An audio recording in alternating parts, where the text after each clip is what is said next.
You'll have to forgive the way my voice sounds. I've been pretty under the weather for the last week, and I'm getting better now, but I still kind of got a Darth Vader-ish tone of voice at the moment.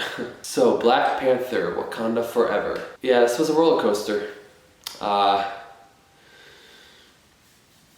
This is the 30th movie in the Marvel Cinematic Universe, and it is one of, if not the most emotionally charged, mature MCU movies to come out. Now, obviously this movie's script had to get changed because of the death of Chadwick Boseman. He unfortunately died a couple of years ago, but this goes to show how Ryan Coogler is really just so good at what he does. As a director, writer, he decided not to recast T'Challa and instead wanted the characters to experience the same thing, pretty much the same thing that everyone went through after the sudden death of Chadwick Boseman. All the grief and the pain of losing someone sudden like that. They tributed to Chadwick Boseman very well in this movie, and yeah, it was very heavy. You can see me talking about this right now. The whole cast did phenomenally tackling this movie without their lead. We lost the actor in real life, and so that's their actual emotions right there we're seeing on screen. And the whole cast, just all of them, delivered. The supporting cast in Black Panther was one of the best things about that movie. And it has one of the best supporting casts, I think, in any of the MCU movies. They gave the sequel their all in their performances. Particularly Letitia Wright and Angela Bassett. Now, some of the new characters. Namor, yeah, he was a pretty good villain. The expanse of the culture now with Talokan is, it was beautiful. And particularly like the costume designs, some of the production designs, that's good. Costume and production, that's gonna win again at the Oscars for sure. Namor himself was quite menacing. Probably the most menacing villain or one of, I should say, the most menacing villains in the MCU. And even the music for the Talokan was quite creepy, but beautiful too. Eerie, but beautiful. Ludwig Göransson, he handles the musical craft rather extraordinarily. I love his musical scores, not just in Black Panther, but also, he's done The Mandalorian, he's done Creed, he's amazing. Now, going back to Namor, well, I do think he was an amazing villain with a great motive. He just wants to protect his people, despite the fact that he is quite dangerous and angry with the surface world. I still think they still have an opportunity to explore a little bit more with Namor in terms of maybe the relationships he has with the people of Talokan. Delve more into that. Obviously, his closest people are Atuma and Namora in the movie, but I'd like to see a little bit more scenes with all those characters together. Because while they did have dialogue together in the movie, it only lasted for like a minute. Also, I want to see more of Talokan. Obviously, and we're going to get to in the future. I'm so glad they didn't kill off Namor. And Talokan is still a looming threat to Wakanda and to the world as a whole. We have a chance to see more Talokan, obviously, in future movies. Now, the movie's story, again, they had to change things after the unfortunate passing of Chadwick Boseman. But the way they tribute to him, particularly at the end,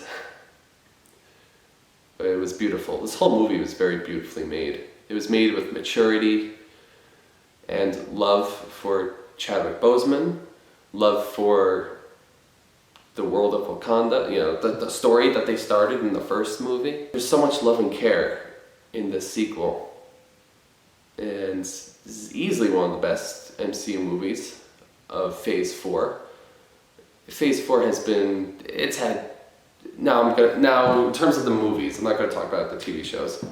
When it came to the Phase 4 movies, it's been on and off in terms of opinion, I guess, or quality. Either ranged from great to okay, could have been better in terms of the quality. But this is on the high end. This is easily, if not the best, one of the best MCU movies of Phase 4. I loved it so much. And, well, maybe the runtime, 2 hours, 40 minutes, didn't really bother me too much. I saw it twice, and after the second time, the long runtime did kind of start to affect me maybe a little bit, but then again, I saw the movie again not too long after the first time I saw it, so maybe that's just what it is. But yeah, overall the runtime didn't really bother me too much. They had a lot of story. I'm actually glad they had a long runtime, because you want to tell as much story as possible, especially when you want to respect what came before and respect the memory of Chadwick Boseman. The cameos, genuinely shocking cameos, starting with Killmonger.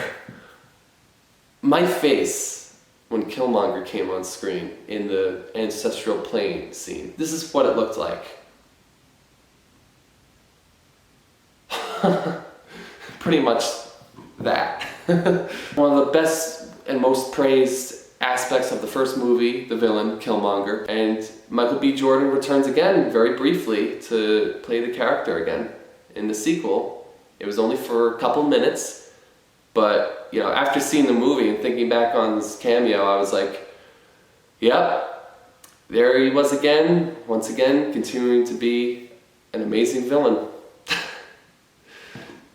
Even dead, he's still managing to mess with our heroes, in this case Letitia Wright as Shuri. He had a total effect on Shuri for the rest of the movie. It seems like, because he wanted her to kill Namor, and for that whole rest of the movie after that point, it seems like that's what was going to happen. Killmonger was going to almost win again. So that's why I'm glad they didn't kill off Namor. I was a little bummed out they killed Killmonger, because he was an amazing villain with an amazing, you know, a totally understandable motive. But we got more to explore that with Namor, especially when there's a whole nother vibranium civilization hidden in the world. So much to explore with just that location alone, along with Namor's character, more growth. Now, the ending.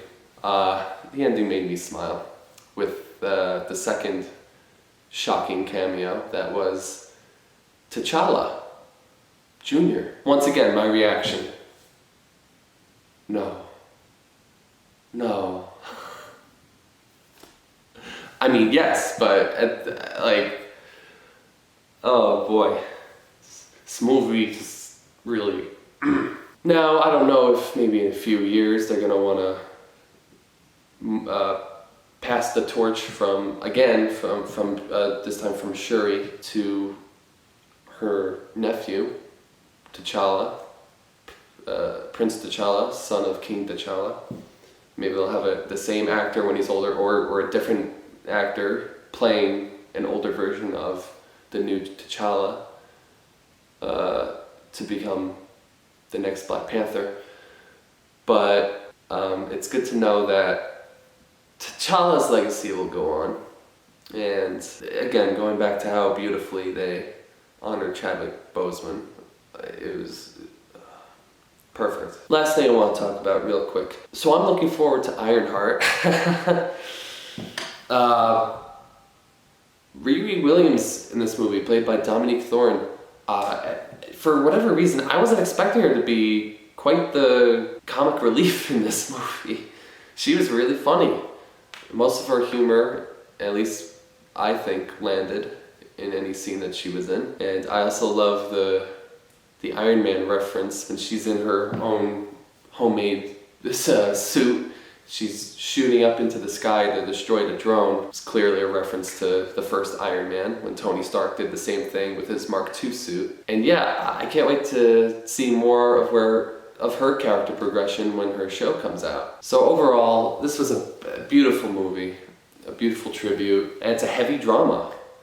I've said it before, I think in the Spider-Man No Way Home review I did, but more heavy drama like that. I'd like to see more of that in the future. I mean, we got that in No Way Home, but I'd like to see more of that in future movies. I'm pretty sure in Volume 3, we're definitely going to get some heavy emotional stuff. And maybe, who knows, maybe even a movie like Ant-Man and the Wasp: Quantumania will get some heavier moments. I mean, with Kang on the rise, maybe. So, overall, for this movie, yeah, it's an 8 out of 10. And I can't wait to see it again, and I will see you at the next React.